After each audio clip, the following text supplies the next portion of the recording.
Assalamualaikum warahmatullahi wabarakatuh. Halo semuanya, salam sejahtera untuk kita. Kembali lagi di podcast saya. Perkenalkan, nama saya Aryani Safri. Saya adalah salah satu peserta Latsar CPNS 2021, khususnya di instansi pemerintah Kabupaten Malinau di angkatan ke-37. Hari ini di podcast saya akan memaparkan materi di manajemen ASN, khususnya di jabatan pimpinan tinggi atau JPT. Yang pertama, pengertian jabatan pimpinan tinggi atau JPT. Apa sih JPT itu? JPT adalah sekelompok jabatan tinggi pada instansi pemerintah yang memiliki fungsi untuk memimpin dan memotivasi pegawai ASN pada instansi pemerintah. Kemudian yang kedua, jenis-jenis JPT. Jenis-jenis JPT ada 3. Yang pertama, utama, madya, dan pratama. Pada JPT utama, contohnya adalah kepala lembaga non-kementerian. Kemudian pada JPT Madya, contohnya adalah Sekjen, Sekut, dan Sejen. Kemudian di JPT Pratama, contohnya adalah Direktur, Kepala Biro, Sekretaris DPRD, Kepala Pusat, dan Sekretaris Kepala Badan. Nah, di dalam JPT itu ada ketentuannya. Yang pertama ada JPT Utama dan Madya, itu di dalam tingkat nasional. Kemudian JPT Pratama terbuka dan kompetitif di kalangan PNS serta terbuka pada tingkat nasional atau antar kabupaten kota. JPT Utama dan Madya dapat berasal dari non-PNS dengan persetujuan Presiden.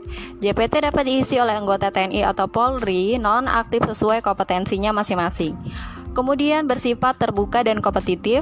Pengisian JPT dilakukan PPK setelah membentuk panitia seleksi instansi pemerintah.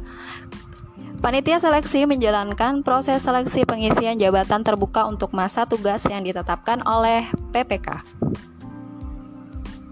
Kemudian di JPT itu ada tahapan pengisian JPT instansi pusat dan daerah. Di dalam pengisian JPT terbagi menjadi 2 tahapan. Yang pertama, persiapan dan pelaksanaan.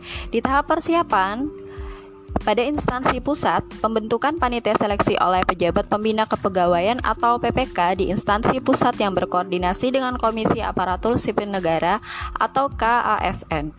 Kemudian pada instansi daerah, pembentukan panitia seleksi oleh pejabat pembina kepegawaian atau PPK di instansi daerah yang berkoordinasi dengan Komisi Aparatur Sipil Negara atau KASN.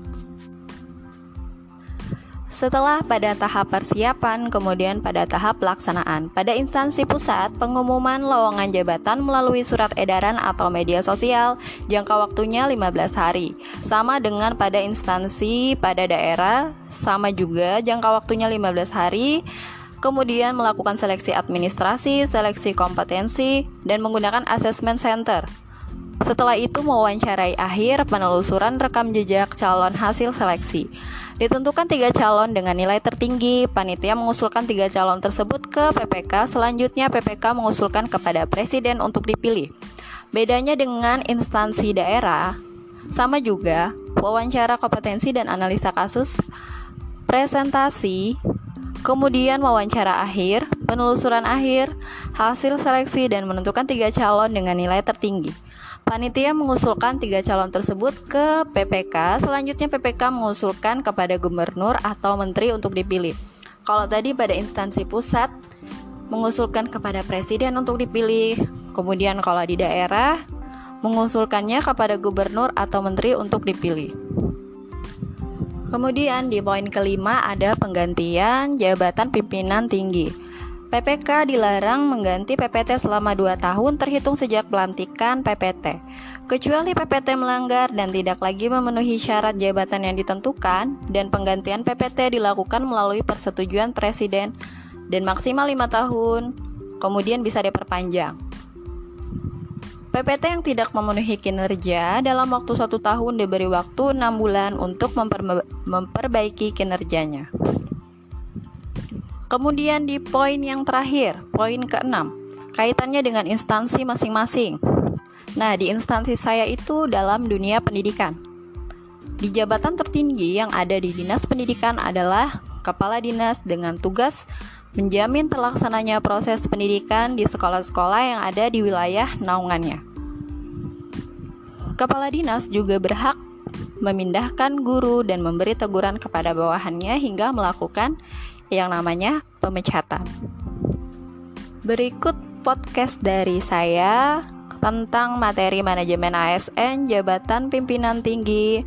Mohon maaf apabila ada kesalahan. Assalamualaikum warahmatullahi wabarakatuh. Sampai bertemu kembali.